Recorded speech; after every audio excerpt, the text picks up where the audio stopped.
In this video, I'm going to give you 3 simple steps you can take that'll help you to be able to play those chords that have been impossible for you to play up until now. I'm also going to give you the perfect hand position for your hand for playing scales and single notes. And I'm going to show you how to get access to the backing track you're hearing now and exercise that will really help you smooth out your single note playing. So now let's look at those 3 steps that you can take to find the perfect hand position for any chord. I see these videos out there that talk about the hand position, the perfect hand position for this or that. And there is no such thing because it doesn't exist. Everybody's hand is a little different. Now there are some things that are very common. One of them is everybody has a wrist.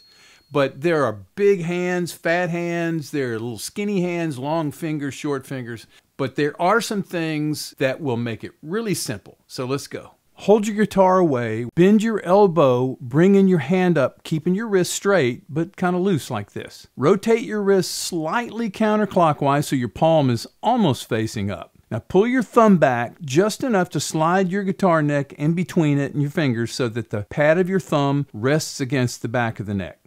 Now I want to point some things out here that you should notice. The more the neck is angled up, the less you have to bend your wrist. Also, with a slightly angled up neck, playing bar chords fits the angle of the neutral hand position. Now also, because you've slightly rotated your wrist counterclockwise, your thumb points a little bit away from you. Now, the more you counter-rotate your wrist, the more your first finger can point away from you. And that's where the magic happens. This is where the magic happens. I'll explain that in a bit, but let's talk about chords. I'm going to show you how to find the perfect position for learning any new chord. Let's look at 3 checkpoints. The first checkpoint is wrist rotation.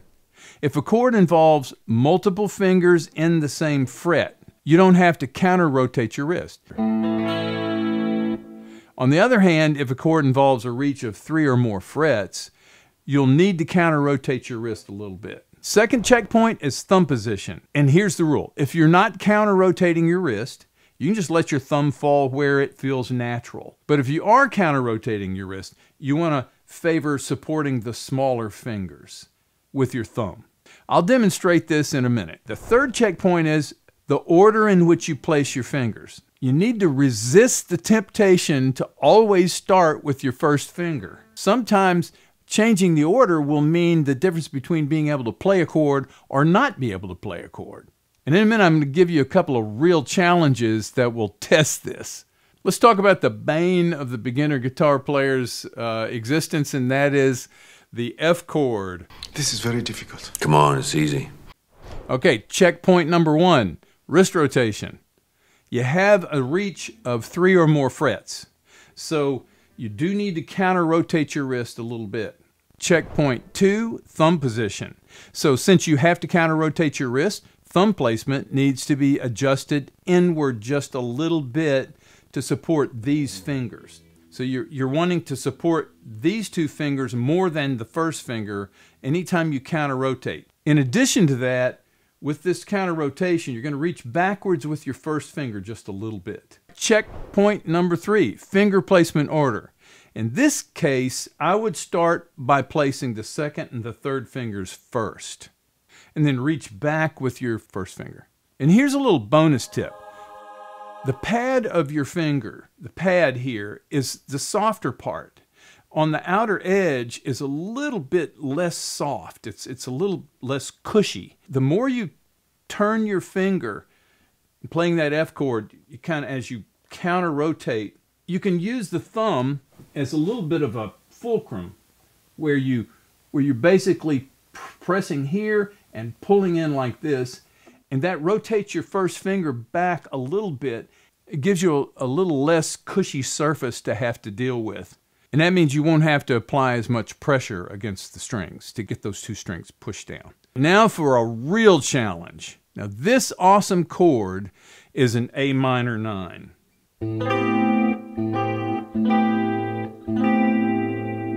Most guitar players would give up on this pretty quickly, but not you. I think I'm up to the challenge. Okay, so wrist rotation. This chord involves a 5-fret reach. So a good bit of counter rotation is needed. Check this out. The more I counter rotate, the more my first finger reaches backwards or points away from me. So if I'm like this, my first finger is pointing the wrong direction for this chord. You're pointing the wrong way! As I counter rotate my wrist, I can reach backwards. Now, thumb position. Kind of like with the F chord, your thumb comes in just a little bit to support these smaller fingers. So when I place these fingers here, and then I reach backwards, I have my thumb just a little off center here. Notice that I'm not all the way over here, but I'm not pointing it away. I'm kind of in this region right here, maybe sort of in the middle. Now don't be frustrated if this still feels impossible to you. Maybe try again tomorrow. Just keep these 3 checkpoints in mind as you learn to try to play any new chord. All right, let's talk about hand position for scales. Unlike playing chords where the fingers go down and stay in place, playing scales usually calls for you to repeat pressing down and lifting fingers, and you want to be able to do that with the least amount of movement possible. In every case, you should try to honor what I like to call the least movement principle, which basically means don't move any finger any more than you absolutely have to. If you want to be able to play with any speed, you got to be able to eliminate any excess movement. If you're playing a scale and it looks like this,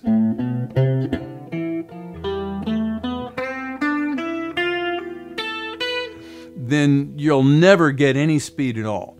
It really needs to look more like this.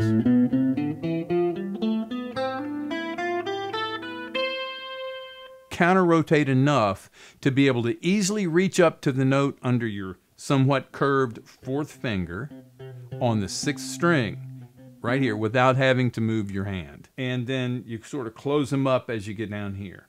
So there's not a whole lot of movement going on there with your wrist and hand. Here's a short little exercise that should help. I purposely kept this one really simple so you could really focus on keeping your fingers as close to the strings as possible throughout the exercise. Here it is.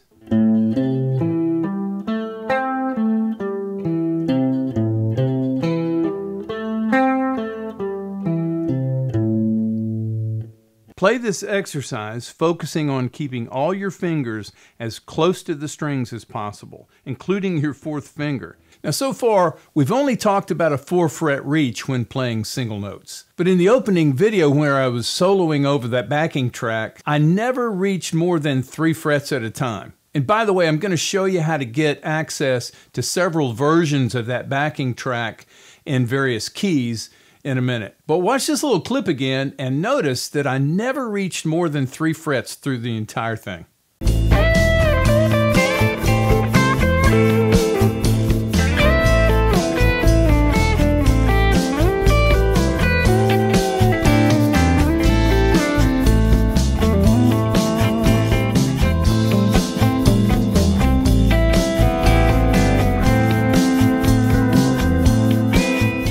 Now for what I was playing there, just the natural hand position works great because for single note playing, a 3-fret reach really doesn't require any kind of counter rotation of the wrist. So it's really smooth and easy to play single notes that way. And here's another little bonus tip for you. In that clip, the only notes I used were notes from the G major scale. And if you've gotten a free account at guitarcreative.com, you can go pull up ScaleMate and see all the notes of the G major scale across the fretboard, and you'll see some of those patterns that I was using. After this video, I'm going to really focus on showing you how to solo over any kind of chord progression in various styles. So if you've been a little frustrated about how to solo over chord progressions, just bang the subscribe button and you'll get notified next time I put one of these out. Okay, let's talk about an extended hand position for playing single notes. If you play a major scale where you use 3 notes per string, you end up with an extended hand position. I'll show you what I'm talking about. So this is the F major scale. You can see that this requires a little more counter rotation of your wrist and a little more reaching backwards with your 1st finger. I like to extend the reach, separating my 1st and 2nd fingers here. If you have longer fingers, you may want to reach with your 4th finger. Now check out this screenshot from a video done by Bernth on the best way to play common exercises. You can quickly see that he has very long fingers, but notice he is counter-rotating some and reaching backwards with his first finger. So no matter the length of your fingers, when you have a reach of 4 frets or more, some counter-rotation and backwards reach with your first finger is necessary. Now I'm going to tell you how to find the best extended position for your hand. Here's a quick and easy way to do that. Using the F major scale, start by placing your 4th finger so it's comfortable. Then counter-rotate and reach backwards until you can comfortably reach the first finger note. Once you've done that, practice playing the 3 notes to a string major scale across all 6 strings, keeping all your fingers really close to the string at all times.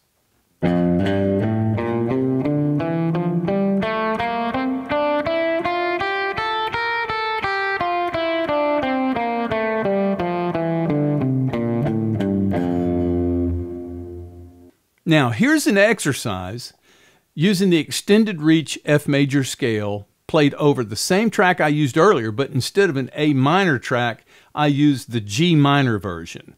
The exercise is a repeating sequence. It goes kind of like this.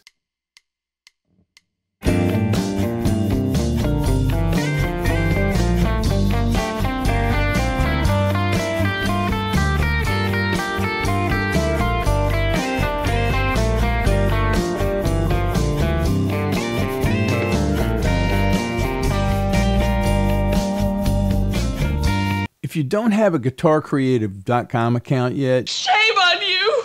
Shame! you can get a free account to get access to the looping backing track you heard at the beginning of this video, as well as both the least movement and extended reach exercises. Just log into guitarcreative.com and go to your dashboard. Click Scalemate and scroll down to where you see these 3 tabs. Depending on when you see this video, you may have to search for these, but you can just start typing the titles in there and they'll show up. Then just click the title and the exercise will load into Riff Lab. There are several infinite looping backing tracks located here, and they're in every key. The one used in this video is in the rock category called Santana Minor. To hear the exercise played with the track, you just click the play button.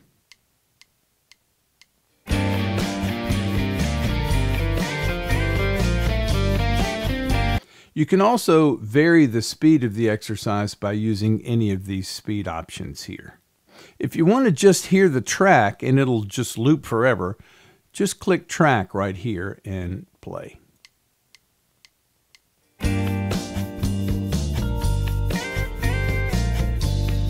To hear the track played in any other key, like the beginning of this video where it was in A minor, just select A right here and click play.